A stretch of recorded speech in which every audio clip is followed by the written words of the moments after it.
LinkedIn presents. I'm Rufus Griscom. And I'm Caleb Bissinger. And this is The Next Big Idea. Today, Part 2 of our conversation with Will Storr about the power of storytelling.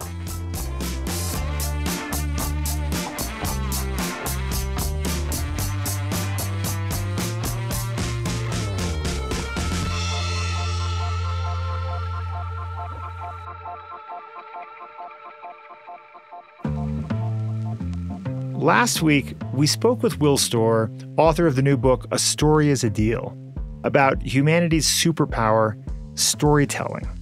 Story is what allows us to collaborate in groups of thousands, even millions. Stories shape how we see ourselves and how others see us.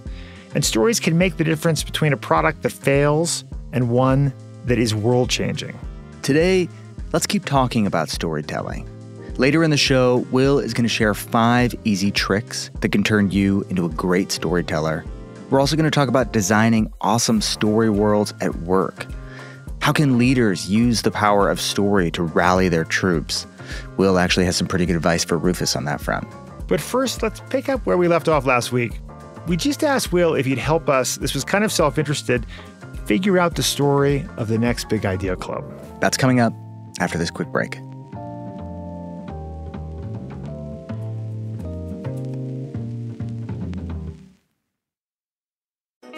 Hey, I'm Michael Kovnat, host of The Next Big Idea Daily. The show is a masterclass in better living from some of the smartest writers around. Every morning, Monday through Friday, we'll serve up a quick 10-minute lesson on how to strengthen your relationships, supercharge your creativity, boost your productivity, and more.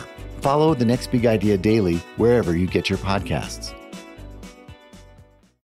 Hey, I'm Gianna Prudenti. And I'm Jermaine Jackson Gadsden. We're the hosts of Let's Talk Offline from LinkedIn News and iHeart Podcasts. There's a lot to figure out when you're just starting your career. That's where we come in. Think of us as your work besties you can turn to for advice. And if we don't know the answer, we bring in people who do, like negotiation expert Maury Taheri-Pour. If you start thinking about negotiations as just a conversation, then I think it sort of eases us a little bit. Listen to Let's Talk Offline on the iHeartRadio app, Apple Podcasts, or wherever you get your podcasts.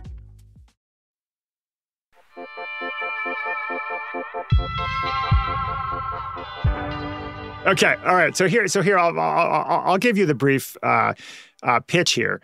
Our mission is to curate the very best books and ideas out of the tens of thousands published every year, right? So we partner with authors to deliver them to you in daily book summaries by the authors themselves, delivered by email and podcast, weekly podcast conversations with heavyweights like Will Storr right now, and for our highest level subscribers, we deliver what our legendary curators consider to be the best 8 books of the year delivered to your door or via ebook or soon audiobook, along with direct conversations with the authors.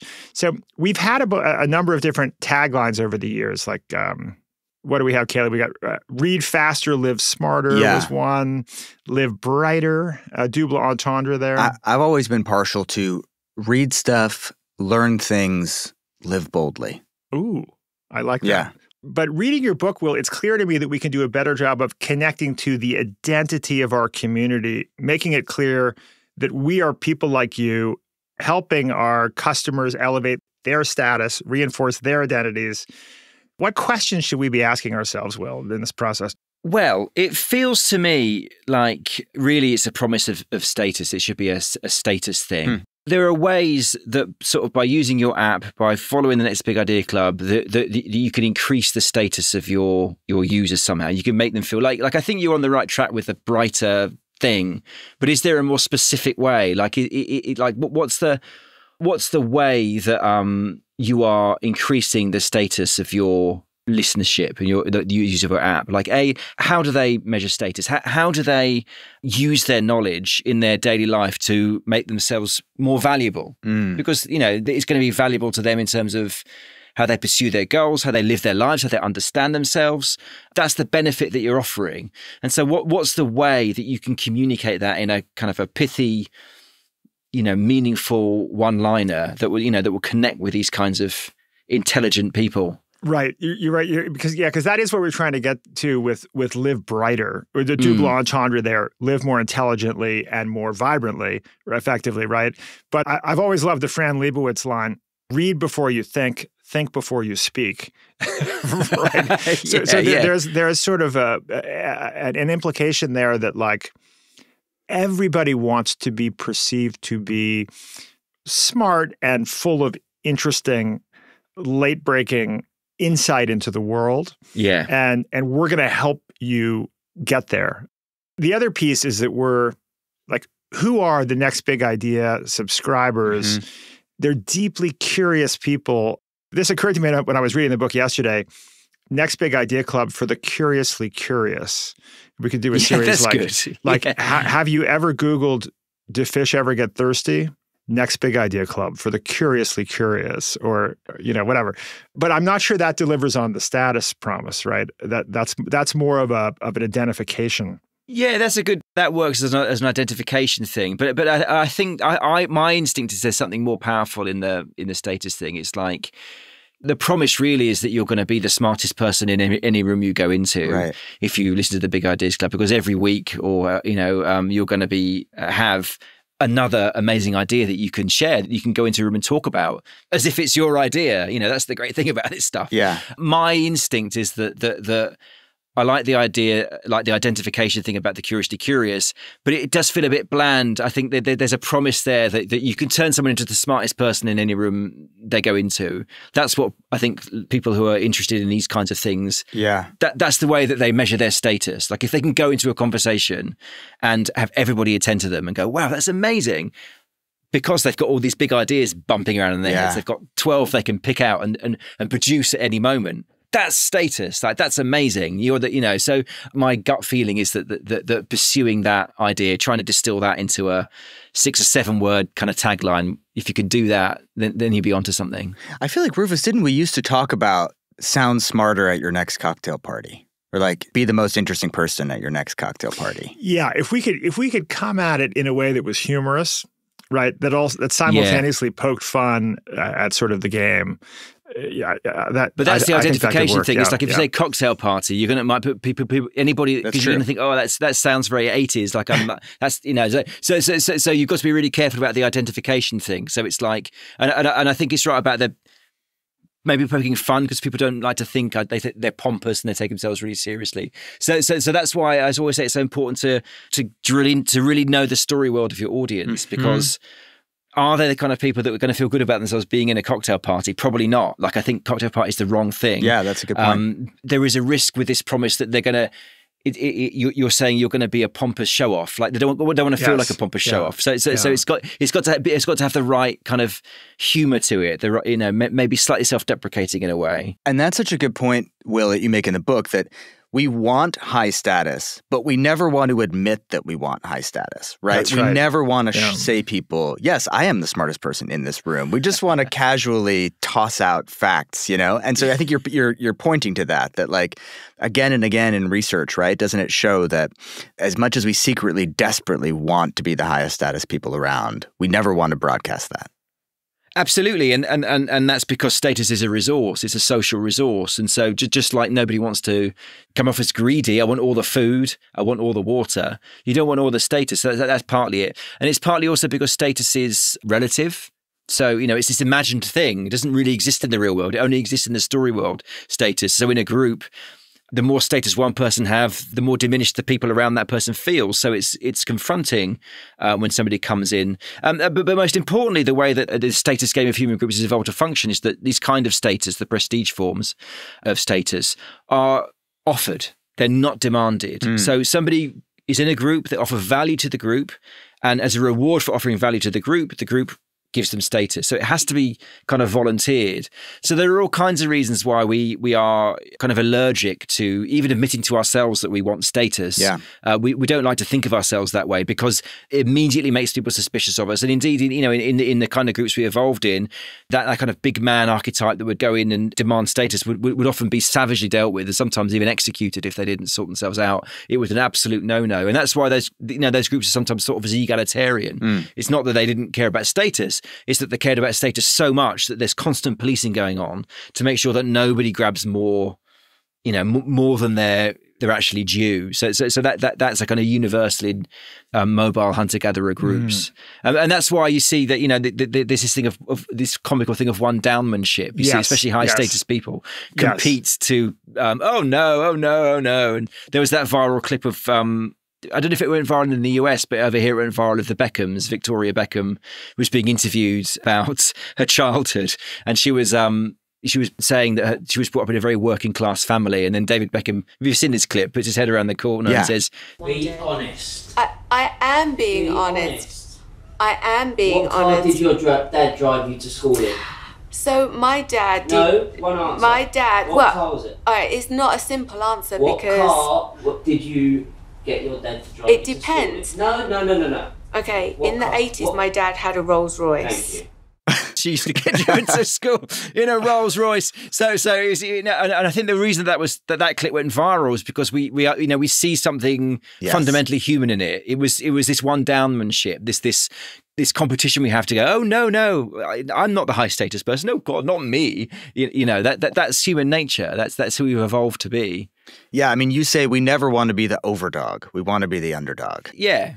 Yeah, I think some combination of expressing status and one-downsmanship humor could work here. Be the smartest person in the mosh pit, the smartest person in the laundromat, the smartest person. I don't know what it is. But that's right.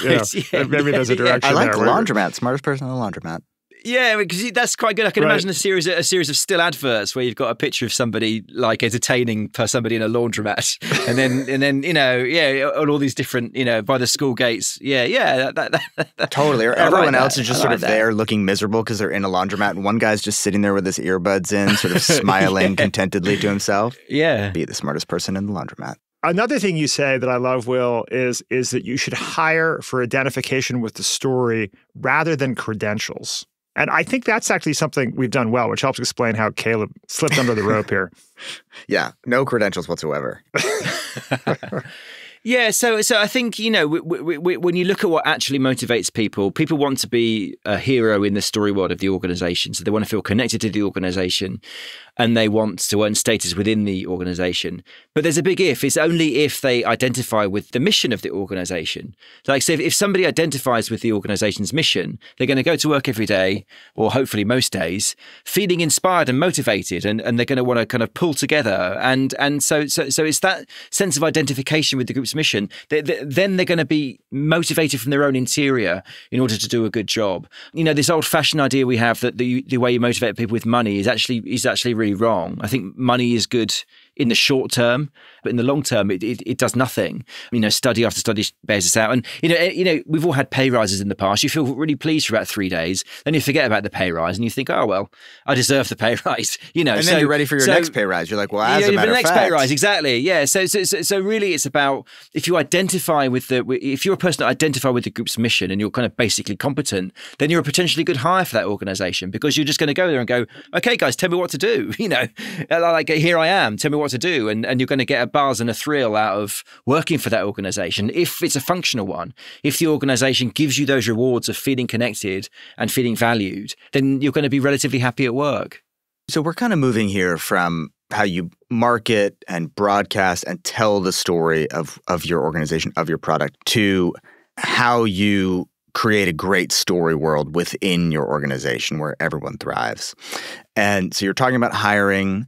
Maybe we could talk just for a second about leadership. So, Rufus is my boss. We're friends, we're collaborators, but he's my leader. He's my light figure, is a word that you use, a phrase that you use, which is this sort of Obi-Wan Kenobi wise elder who's helping the young underdog hero achieve his goals. I don't know why I sounded very sinister, but I was using a very sinister voice when I told that. And, look, sometimes as that young underdog hero, I need to be motivated. So as a great leader, what should Rufus be doing to motivate me? Well, a couple of things. So firstly, a great leader is prototypical. So, Rufus should embody the values of being curiously curious that the organization stands for. So I think the old-fashioned model of leadership, whereas a leader is somebody that stands atop the mountain distant from the group, issuing orders and punishments and rewards like that. It doesn't work. Yeah. You lead from the middle. You are prototypical. You are the ideal self. We've been talking a lot about how every story world's got its ideal hero. You've got to, it's that story being thing again. You've got to be that hero. You've got to be that ideal self, and you've got to walk it, and you've got to talk it. And that even sort of manifests in how you're talking about the organization. So there are interesting studies that look about whether we use I or we. If you say I a lot, you're not so identified with the group. If you say we, you are. So politicians who say we more get more votes. This is astounding data, right? I mean, it's highly correlated. Yeah. There's also studies that looked at insider language. And if you stop using insider language, you're 4 times more likely to be fired. So academics can predict who's going to be let go from the group simply by looking at how they use language. And language signals how identified we are with the group. So if you've got a leader or a team member that says I a lot rather than we a lot, it might be a red flag. They're not happy.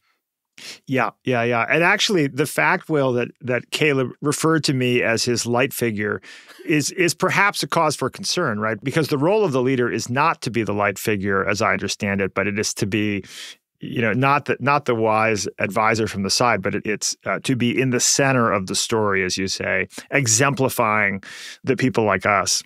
So by calling you a light figure, Caleb has positioned himself as the hero. But that's actually correct but that's true because we're all the hero of our own stories. And every employee would look at their boss ideally as a light figure, as an Obi-Wan Kenobi character. Oh, good. Or a Dumbledore character who is there to help that person become more heroic. And you do that by offering them the rewards of connection and status. Yeah. So you say, here's who you've got to be in order to feel connected to this group. And here's what you've got to do in order to rise up the status game with this group and become more celebrated and more valued. Yeah. And when it's working, people actually don't need motivating. And I would say that though our business is far from perfect, I think the culture is working in the sense that, in fact, despite what Caleb said a few beats earlier, he doesn't need any motivation at all. He's extremely, driven and productive member of the team. Well, I do feel, and I think to your credit, Rufus, not that this should just become a mutual appreciation fest, but one of the things you talk about in the book, Will, is this idea of creating a competent space for your employees, creating a space where they can demonstrate their competence, and even doing something that you call like putting them on a rapid results team, giving people a seemingly insurmountable task and saying, go and do it. And I feel like making the show every week, I'm in a competent space and on a rapid results team because it always feels like, how are we going to get the episode done? How are we going to edit it? How are we going to make it better than the show last week? And that's thrilling. And I feel a lot of agency and autonomy in that experience. So, well, that's great. Yeah, then that's right. So, so competent space is this idea that in order to actually get a sense of status from our jobs, we need the space to make our own decisions. So a job that is completely tightly policed and you've got to do exactly this, like a production line job. Right. No one's going to be happy doing that because they haven't got competence space. They haven't got the freedom to make their own decisions, to assert their own competence, to impress people, to impress themselves. Yes. And so every job, no matter how lowly, you need to have competence space in there. Otherwise, I guarantee you're going to have a miserable workforce if you don't give people the space to exercise their own intelligence, their own worth, their own competence in that job. And and one of the things highly effective are rapid results teams. It's a very popular way of making change in the NGO space because budgets are all often very tight. So you get a small group with a shallow hierarchy and you give them an impossible task to do. And what people find is that they're incredibly effective because that maximizes the capacity for people to feel like heroes. Right. Jesus, guys, we've got to do this thing. We've all agreed to do it. How are we going to do it?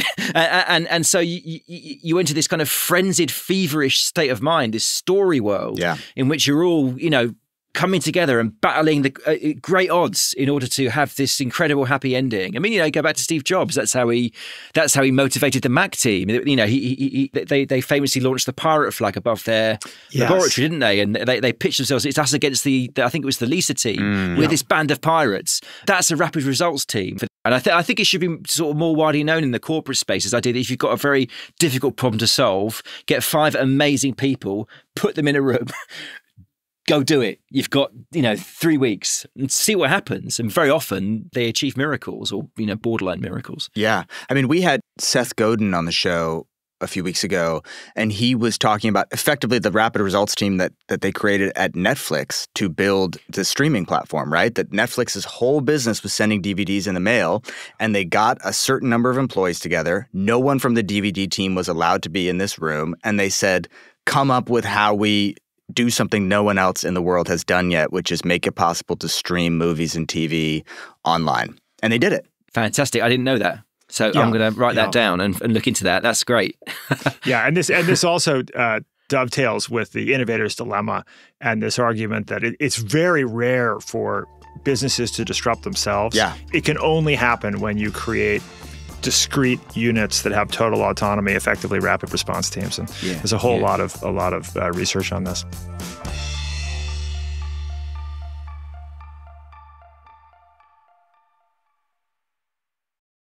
Hey, I'm Gianna Prudenti. And I'm Janae Jackson Gadsden. We're the hosts of Let's Talk Offline, a new podcast from LinkedIn News and iHeart Podcasts. When you're just starting out in your career, you have a lot of questions, like how do I speak up when I'm feeling overwhelmed? Or, can I negotiate a higher salary if this is my first real job? Girl, yes. Each week, we answer your unfiltered work questions. Think of us as your work besties you can turn to for advice. And if we don't know the answer, we bring in experts who do, like resume specialist Morgan Sanner. The only difference between the person who doesn't get the job and the person who gets the job is usually who applies. Yeah, I think a lot about that quote. What is it? Like you miss 100% of the shots you never take? Yeah, rejection is scary, but it's better than you rejecting yourself. Together, we'll share what it really takes to thrive in the early years of your career. Without sacrificing your sanity or sleep. Listen to Let's Talk Offline on the iHeartRadio app, Apple Podcasts, or wherever you get your podcasts.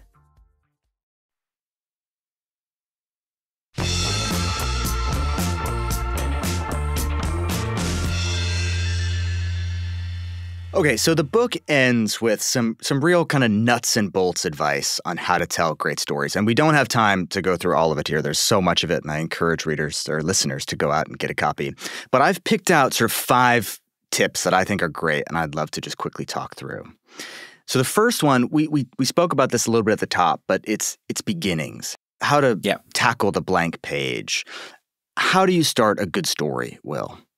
You start a good story usually in one of 2 ways. You either describe a moment of unexpected change or you incite curiosity. And you do that because the brain is this natural storyteller. And the brain's constantly in the business of predicting what's going to happen next in the story of our life. We kind of experience what the brain predicts that we experience. So the now that you're experiencing now, everything you're seeing and hearing is really your brain's prediction of what it should be seeing and hearing. And our senses and our faces, all this machinery we have in our heads is coded to pick up on things that challenge its prediction. So anything unexpected in the environment. So if you're walking down the street, minding your own business, you're 40 miles away and you hear a bang, you stop in your tracks, you turn this great machinery for detecting change in its direction, and you ask the question, what's that? So that's what you do at the beginning of a story too. You grab attention, because that's what you're doing. You're grabbing someone's attention by describing a moment of unexpected change, or you're inciting curiosity. Like the brain, as I said, is this prediction engine.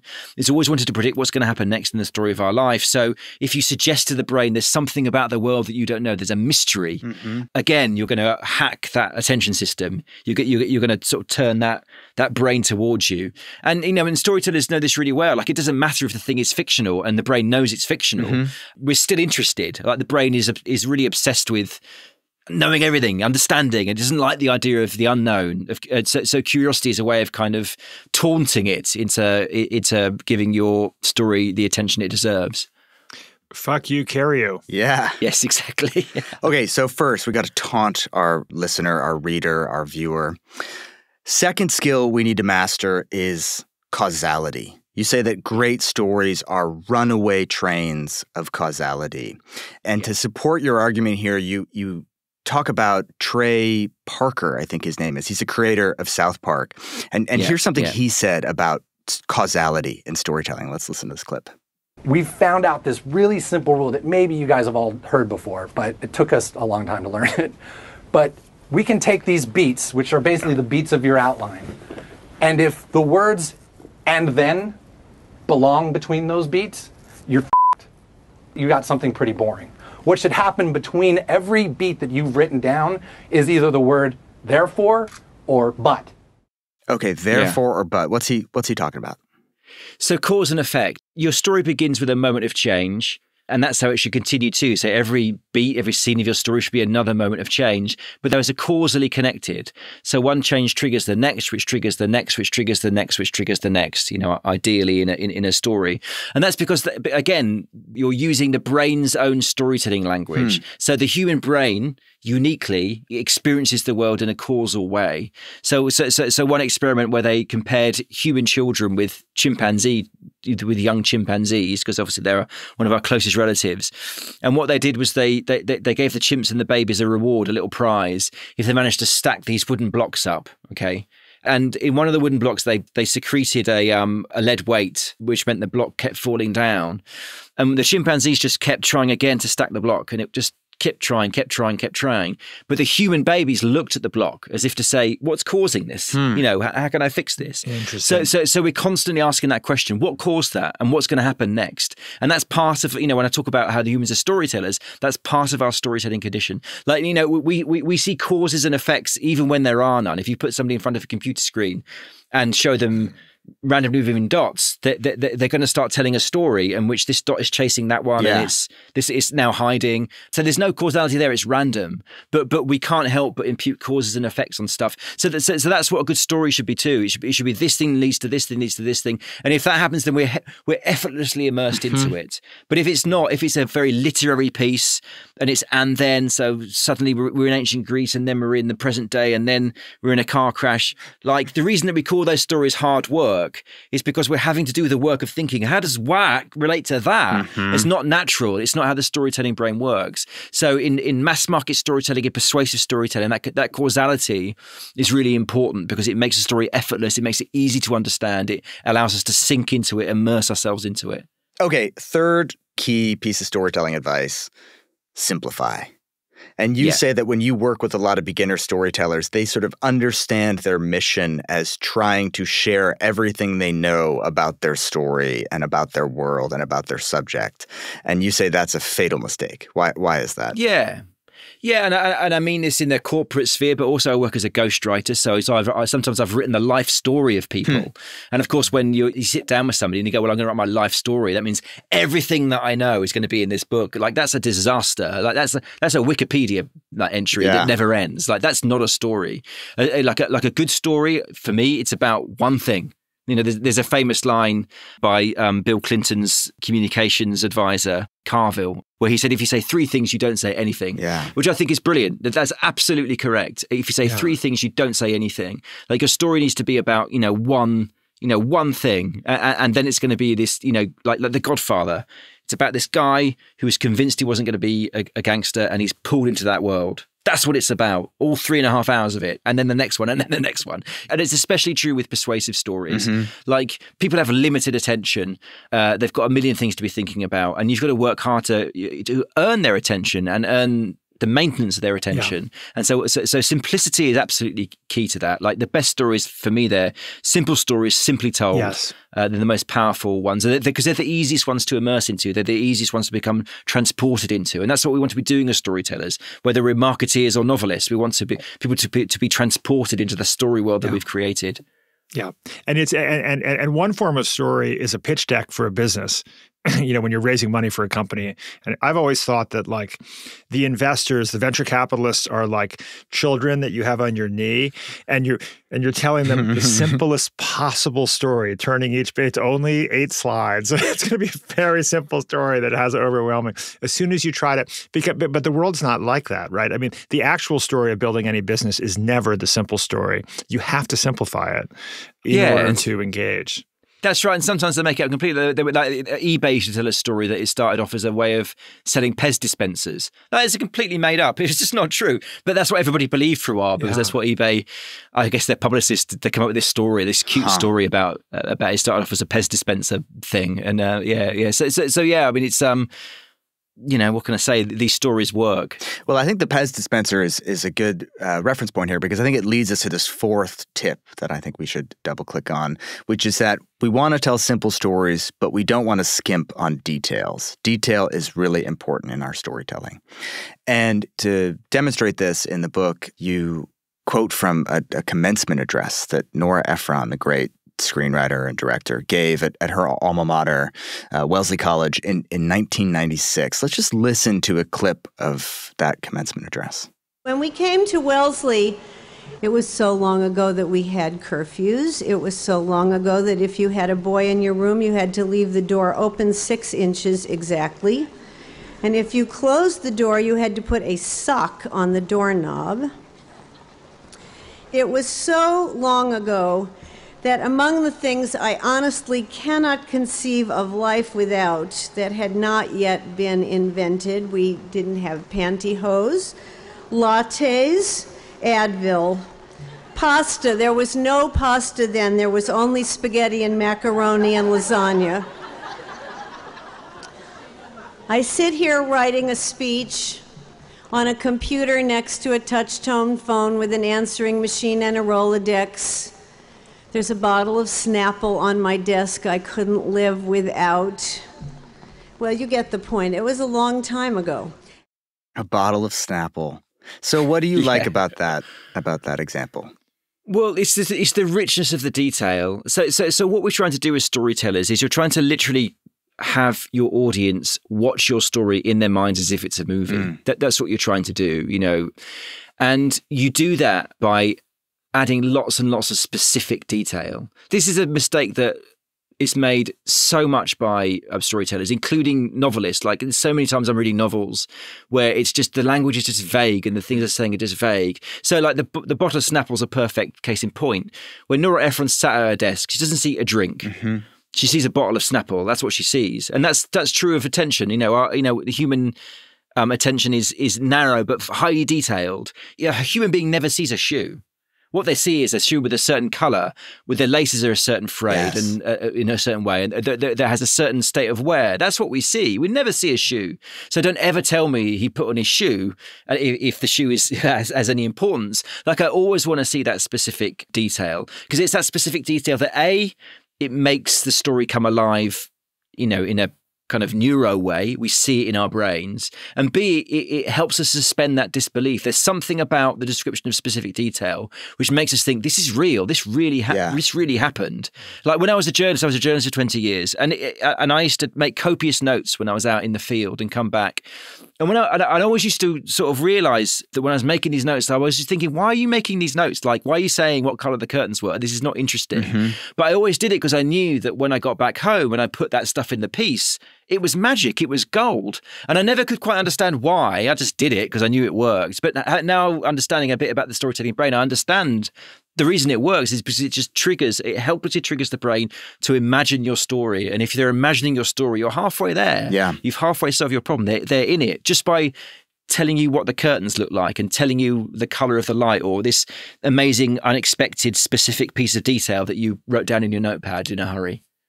Let's button up this section and let's talk about one last storytelling tip.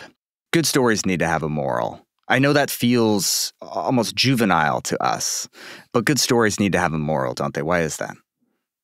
Well, I mean, again, going back to the beginning of the conversation, the original purpose of story is to persuade. It's to persuade people to be a part of the superorganism, to absorb the values and goals of the superorganism. So story always has a persuasive element, and you can see that most clearly in children's stories. There are moral instructions that teach children to be fair, or to be generous, or to be courageous, or to believe in themselves, or whatever it might be. There's a clear moral message in children's stories, and there's a clear moral message in all archetypal stories. More literary stories are more nuanced because they're more realistic, and they might ask questions that trigger you to try and figure out some moral stuff. What does it mean to be a good person? That's really high quality literature that makes you question and think, but it's still triggering you to think in that kind of moral space. And so there's always that takeaway of the story. There's always that lesson of the story, the moral of the story. One of the things that I found was so interesting was when I started as an experiment to look at in Amazon Kindles, you can look at the most popular highlights. Yeah. So I started looking for the most popular highlights of sort of very literary authors. Oh, interesting. And what happens is that because it's great because it's a democracy of readers deciding this is the stuff I want to remember. Yeah. And when you look at the most popular highlights, what you find is it's lessons in life. It's little profound nuggets that help people sort of navigate their lives. So even in that very literary storytelling, it's very nuanced. It isn't like Goldilocks with a very obvious moral at the end. People are still using it to learn about life, to learn how stuff works. So, and that's also, of course, true of marketing, except the takeaway message is buy this product. It's not be courageous, it's buy the Mac. Yeah. Because if you buy the Mac, that means you're this kind of person. You don't really get a successful story without some message coming out of it, because if there's no message coming out of it, it's had no effect on you. It's not made you think, it's not made you feel anything. Yeah. One of the stories, Will, that interests Caleb and me is the story of Will Storr. Oh. And there are breadcrumbs of the story of Will Storr sprinkled throughout this book, tantalizing details, as you say. We learn that when you were 13, you tried to grow your hair long, but ended up with a mullet. For some inexplicable reason, you wore 2 belts at the same time. Oh my gosh, this whole section I love, by the way, Will. You have you say your social identity, if it was a conscious choice, it was a catastrophic one. T-shirts with skulls, crucifixes, and hairy men with their tongues sticking out were under your school uniform.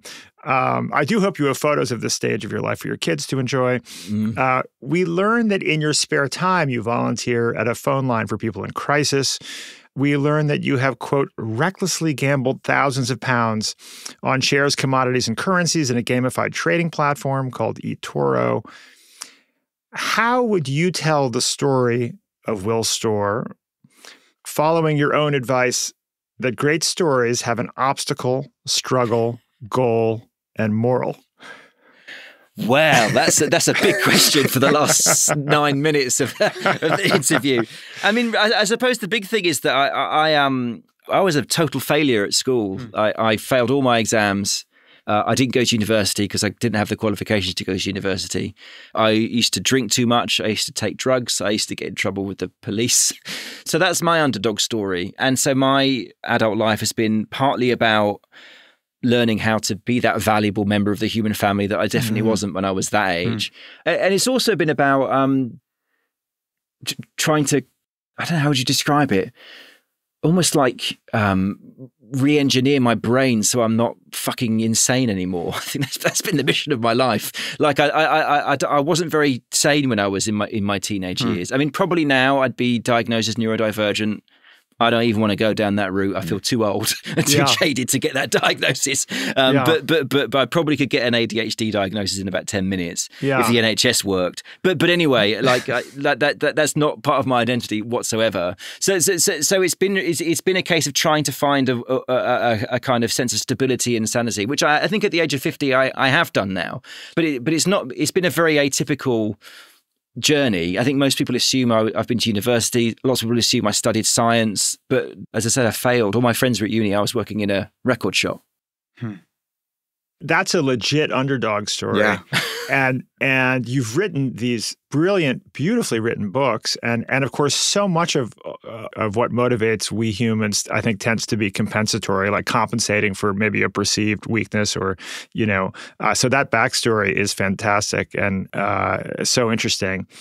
And, it all of this kind of dovetails with conversations I'm realizing, Caleb, that we've had on the show with other people, like, Michael Lewis, some would say the greatest storyteller of our generation. Wow. Yeah, hero. We had a wonderful conversation with him a few months ago. And he's always said that interesting things happen to people who know how to tell the story of their lives in interesting ways. And we had a wonderful conversation with David Brooks about the observation that therapists are effectively story editors.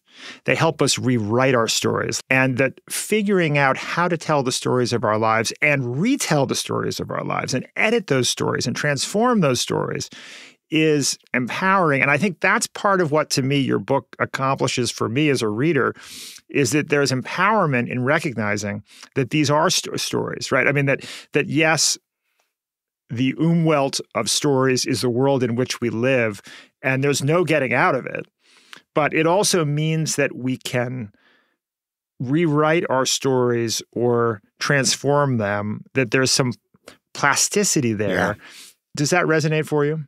Yeah, absolutely. That's absolutely right. And in fact, that's the book I've just started writing. My next book is going to be called You Are a Story. And it's very much about that. It's about how we can use these insights from the storytelling brain to make ourselves happier, make ourselves more stable, reduce the suffering that comes along with having a storytelling brain, the anxieties. In the Stories I Do, I talk about these concepts of identity stress, when we feel that our connection and status is under threat. So yeah, that's very much what I'm thinking at the moment. Is that understanding the storytelling brain in this way is a way of hopefully helping us live more stable, happier, less scared lives, and then trying to figure out, as I am at the moment, how that might work. You also have noted in the book that you spent time volunteering for a crisis hotline, and you talk about people choosing to end their lives because of identity crisis, that people feel that the character they play in the story of their lives has failed and they're trapped in their failure, which was so powerful for me. And this notion, we hear all these stories about people who go bankrupt and end their lives, and you can't help but wonder, my gosh, couldn't they have found opportunities to live other lives? Couldn't they have discovered other stories? But somehow they felt so subsumed into the story that was their life that they couldn't see beyond it, right? So it does feel like there's something potentially deeply empowering. And I guess this is what your next book is about. It is, yeah. Just recognizing that we may have more possibility to rewrite our stories than we think. Yeah, absolutely. And that's absolutely right. I mean, we talked at the beginning about how humans are the only animal with this storytelling capacity.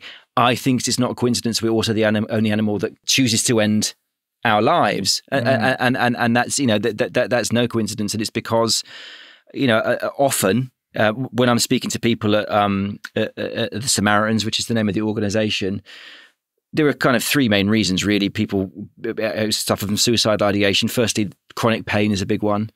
Recent bereavement is a big one. But the main one, by far the most common one, is this what I call identity failure. So there's two things that we seek: connection and status. They don't have them. They haven't had them for a long time. And essentially they feel stuck. They feel there's no way out. So what you hear again and again and again is, I'm a failure, I'm useless, I'm pathetic, I'm rubbish. So that's the status. No one loves me, I'm lonely. Sometimes it's just one. It's a status thing. Sometimes it's just a connection thing. More often it's both. And when it's both, and when they feel stuck, they think there's no way out, they're in real difficulty. And the pain of that, the absolute agony of the idea that you have failed as a hero in your own story is enough to, drive most people to wanting to escape it by, unfortunately, ending their lives. Yeah. Well, I'm glad that we live at least in a world where Will Storr is out there trying to help some of those people who are really struggling with their own stories to maybe serve as their story editor and maybe help them rethink. And I'm glad that you are here, Will, to help us understand the stories of our lives, story being, storytelling, story worlds. And we can't wait to have you back on when the next book comes out. Cool. Thank you, guys. Thanks, Rufus. Thanks, Caleb. It's been amazing. Thank you so much for the conversation. Well, if you can make it through a mullet and two belts, and we're going to need more detail to summon more detail belt from thing. your, I don't. That's from your our adolescence. We'll come to that next time.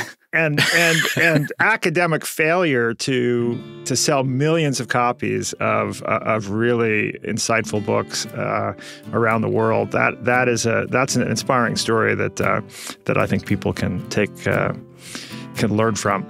Thanks so much, Will. Wonderful to have you back, and look forward to continuing the conversation. It's been a huge pleasure. Yeah, I can't wait to come back. Thanks, guys.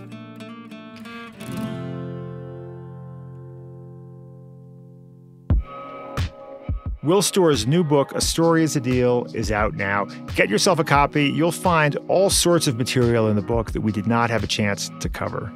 If you enjoyed this episode, we'd be really grateful if you take a minute and leave us a review on Apple Podcasts. I know a million podcasters are asking you to do this, and I know it's kind of annoying, but here's the thing. There is a weird quirk in the Apple Podcast algorithm that means when you leave a review, it helps other people discover the show, and we'd be so grateful if you'd help us with that. And if you can't resist telling your neighbors, maybe even the folks at the laundromat about the Next Big Idea podcast, we would be eternally grateful. Today's episode was edited by Caleb Bissinger. That's me. Sound designed by Mike Toda. The Next Big Idea is a proud member of the LinkedIn Podcast Network. I'm Rufus Griscom. See you next week.